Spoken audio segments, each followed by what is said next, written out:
नाजरीन, सैयद अतीकुल हसन का Sydney Australia से सलाम। आज मंगल है, ट्यूसडे है, 19 सितंबर है और इस वक्त यहाँ सिडनी में 10:35 होने जा रहे हैं। कल रात को यहाँ पर और पाकिस्तान में उस वक्त दिन था, पहली दफ़ा पाकिस्तान की तारीख में सुप्रीम कोर्ट से प्रैक्टिस एंड प्रोसीजर एक्ट जो पिछली हुकूमत ने और जिनकी अब निगरान हुकूमत है, वो भी उनकी एक प्रॉक्सी हुकूमत है, उन्होंने जल्दी में कोरम भी पूरा नहीं था, एक बिल पास किया और उसको कानूनी शक्ल दे दी। बहरहाल उसको चैलेंज कर दिया गया, जिसमें प्रोमिनेंट लॉयर और पॉलिटिशियन भी, जो मेरे ख्याल है पंजाब के शायद माजी में वो गवर्नर रह चुके हैं, ख्वाजा तारिक रहीम, वो और एक और प्रोमिनेंट लॉयर, बहुत सीनियर लॉयर इम्तियाज राशिद सिद्दीकी ने पिटीशन दाखिल की और उसको चैलेंज किया, उसको रिव्यू में जाने के लिए कि ये जो है वो गैर कानूनी है बिल ये, क्योंकि कोरम आइन में इस तरह चेंजेस नहीं कर सकते जब तक कि 2/3 मेजॉरिटी से उसको पास ना किया जाए, जो नहीं किया गया।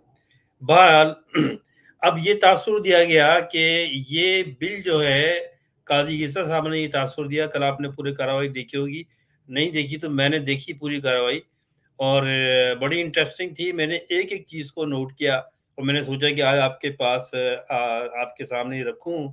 मैं ज़ाहिर है कि बहुत ज़्यादा टेक्निकल टर्म्स वगैरह में नहीं जाऊंगा, सिंपल तरीके से आपको समझाऊंगा कि इसके पीछे ये था क्या, ये ड्रामा जो किया लाइव का, इसके पीछे क्या राज था, क्या प्लान था जो फ्लॉप हो गया बुरी तरह से, वो मैं आपको बताना चाहता हूँ। बाकी तो आपने बहुत सारे तबसरे अब सुन लिए हैं आपने, बहुत सारी, और लाइव भी देखा होगा और आपको समझ आ गई होगी।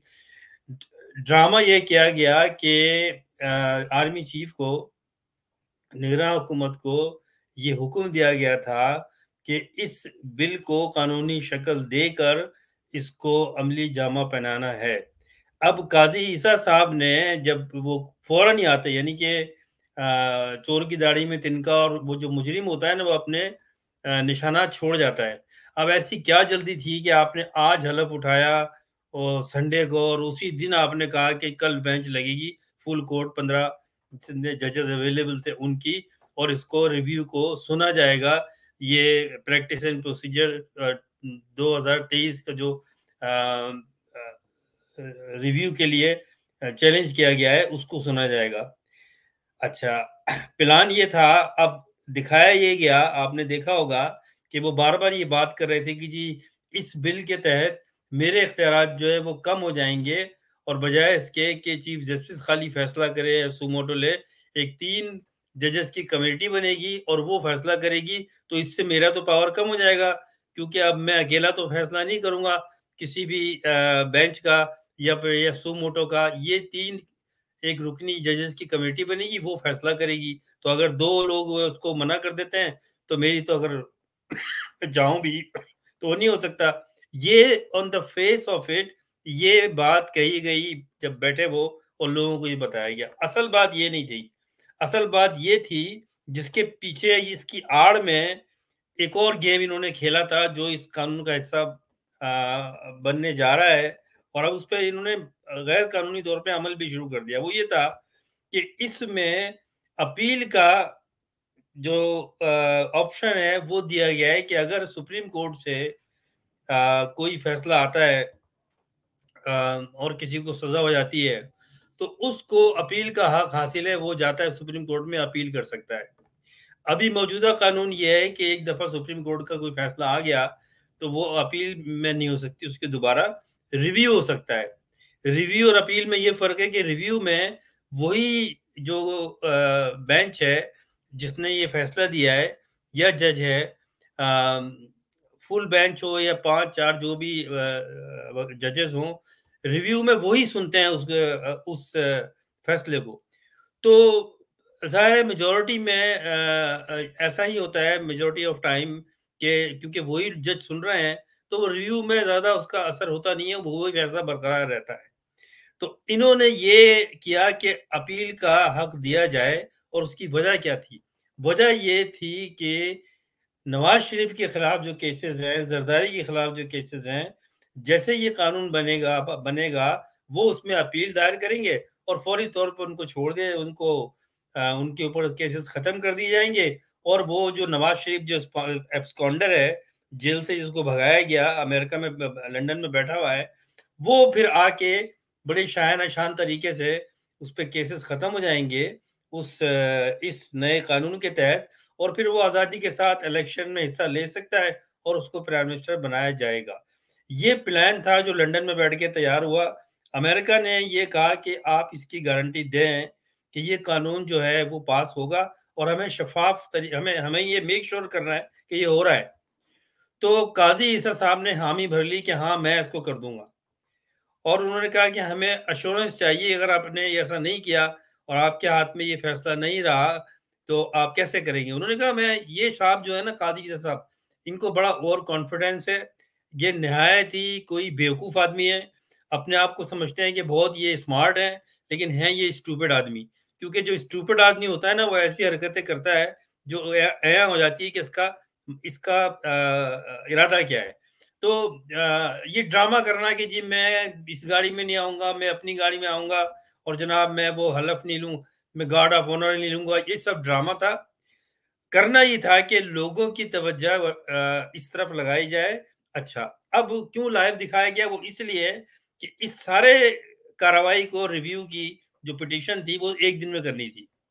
15 जज बिठा के फौरी तौर पे करके और शाम को ऐलान कर देते कि जी ये रिव्यू जो है वो आ, आ, वो उसको उसके खिलाफ फैसला आ गया है और अब ये कानून बन गया है। और जैसे ही वो कानून बनेगा तो नवाज शरीफ की अपील जो है वो दायर कर दी जाएगी और उसके बाद में जब वो पहली हियरिंग होगी तो नवाज शरीफ के जो केसेस है वो खत्म कर दिए जाएंगे और वो शायन शान तरीके से 21 अक्टूबर को पाकिस्तान की जमीन पर लैंड करेंगे। ये मंसूबा था। अब नवाज शरीफ को और इनके जो आका अमेरिका और बरतानिया में हैं उनको ये मेक श्योर करना था कि जब आप ये रिव्यू की मुकदमा चलेगा तो हमें क्या गारंटी है कि आप ये जो है वो रिजेक्ट करवा लेंगे और मेजोरिटी में जो वकला हैं, वो जजेस जो हैं, वो इसको रद्द कर देंगे। तो काजी साहब ने कहा कि वो मैं कर लूंगा, हैंडल आप छोड़ दें हमें। और दूसरे ये था कि अवाम भी ये समझ जाए कि बड़ा शफाफ फैसला हुआ है। तो उन्होंने कहा कि ऐसा करते हैं, लाइव इसको चला देते हैं, लोगों को क्या समझ में आएगा। तो फिर इसको जानबूझ के, अब मुझे ये बताइए कि 24 करोड़ की आवाम है, कितने लोग इंग्लिश समझते हैं, और जो इंग्लिश समझते भी हैं वो कितने लोग हैं जो ये कोर्ट की जो टेक्निकल लैंग्वेज होती है उसको जानते हैं। मैं जाहिर है कि हम इंग्लिश जानते हैं, समझते हैं, अच्छी तरह समझते हैं, लेकिन बहुत सारे ऐसे वर्ड होते हैं, मैंने लॉ भी किया हुआ है, कि उसमें आम जो, भले आपकी इंग्लिश कितनी अच्छी हो, आप समझते हो, लेकिन कुछ टर्म्स ऐसी होती हैं आपको उसका पता नहीं होता, क्योंकि उसका ताल्लुक जुडिशरी से, लॉ से होता है। तो इन्होंने जानबूझ के उसको इंग्लिश में रखा गया ताकि इनके माए बाप जो हैं वो देख लें कि क्या कार्रवाई हो रही है, और शाम को इसको सुबह सबको बुला के जो जल्दी जल्दी करके और शाम को उसको फैसला दे दिया जाए। अब वो जब ये आके बैठे और 15 जज बैठ गए, अच्छा ये सारी कार्रवाई जो है वो जब ये की जाने लगी तो जाहिर है कि जो दूसरे जजेस थे वो इस बात को समझ गए थे कि ये क्या ड्रामा होने वाला है, इसको लाइव क्यों किया गया है। 3 घंटे इनकी चैम्बर में इस बात पे बहस हुई और कुछ जजेस ने कहा कि लाइव क्यों दिखाना चाहते हैं आप ये, कह लगे नहीं नहीं वो आवाम को एतमाद में लेना है ये सारी चीजें, ताकि फिर ये इसको कानून बना के ये कहें कि देखिए जी हमने तो शफाफ तरीके से किया है और हमने तो लाइव दिखाया है ये, उसमें कोई आप देख लें लाइव है वो जो हमने की है सारी चीजें। अब लेकिन जो मुजरिम होता है ना वो अपने निशानात और उसके मुंह से जो बात निकलती है ना उससे पकड़ा जाता है वो। फिर अल्लाह ताला का एक निज़ाम है कि अगर अल्लाह कोई किसी से हेरा-फेरी करता है ना, तो ज़लील करने वाला तो उसकी ज़ात है, जिसने इज़्ज़त और ज़िल्लत जिसके हाथ में है। वो इतना ज़लील पहले दिन ही हो गई है। अब जब इन्होंने कार्रवाई शुरू की, तो इन्होंने पहले जो एडवोकेट थे ख्वाजा तारिक रहीम, एक बहुत सीनियर लॉयर हैं और पॉलिटिशियन भी हैं। शायद ये मेरा ख़्याल है, जहाँ तक मुझे मालूमात है, ये पंजाब के साबिक़ा गवर्नर भी रह चुके हैं। उन्होंने बात शुरू की, तो आपने देखा ही, अब मैं उसको रिपीट नहीं करूँगा, अगर नहीं देखा जिन्होंने तो जाके वो देखें, यूट्यूब पे मौजूद है। काजी साहब ने क्या हेरा-फेरी शुरू कर दी वहाँ पर, क्योंकि है तो ये पुराना खिलाड़ी। इसने क्या किया है कि कहा अच्छा जी आप दलाइल दें। जब वो दलाइल देने लगते थे तो कहते इधर-उधर क्यों जा रहे हैं आप? आप वो हमें पता है इसको पढ़ने की ज़रूरत नहीं है आपको, हमें सब पता है, हम सब बैठे हुए पुराने यहाँ पर जज हैं, हमें किस कानून का नहीं पता।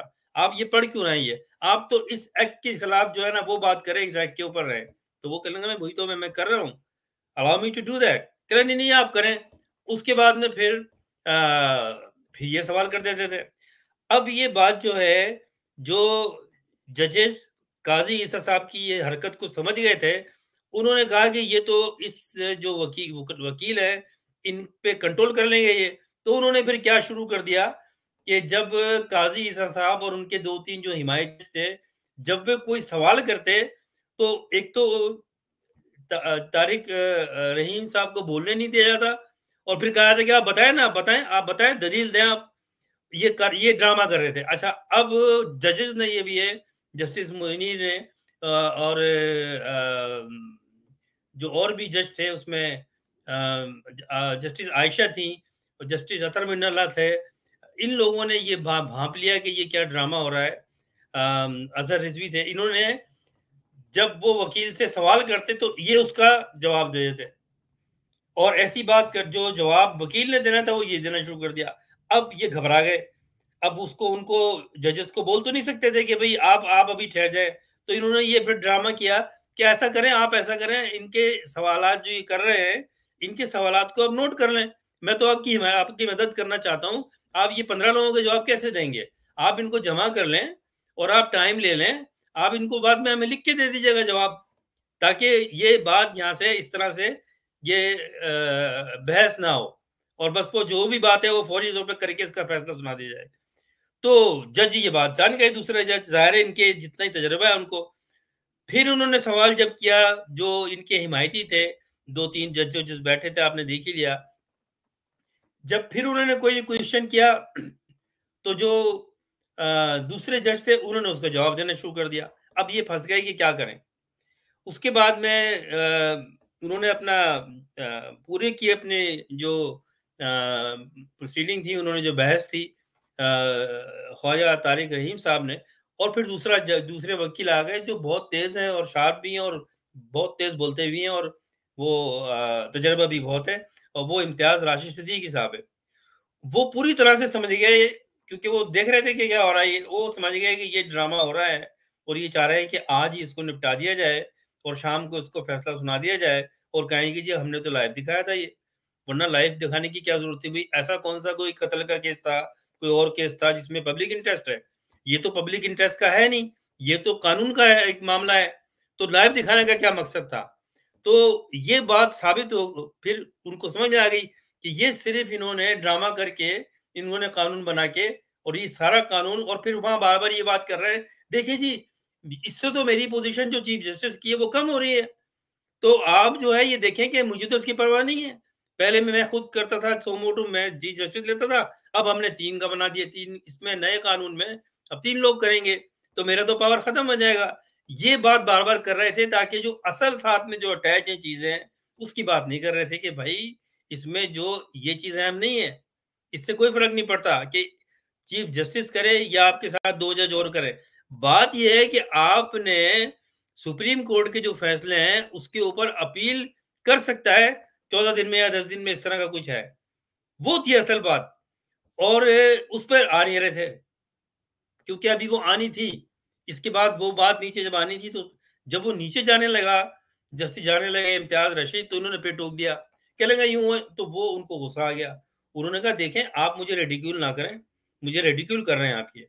क्योंकि आप मुझसे कहते हैं कि दलील दें, जब मैं कोई बयान दलील देता हूँ, कह रहा है आप इधर-उधर की बातें, उन्होंने कहा इधर-उधर की बातें तो मैं करूँगा, मैं रेफरेंस दे रहा हूँ, मैं आपको बता रहा हूँ, नहीं साहब का केसेस को छोड़ें। उन्होंने कहा मैं कैसे छोड़ूँगा? केस कैसे चलता है? मैं बता रहा हूँ आपको, सारे रेफरेंस हैं कि ऐसा नहीं होता है।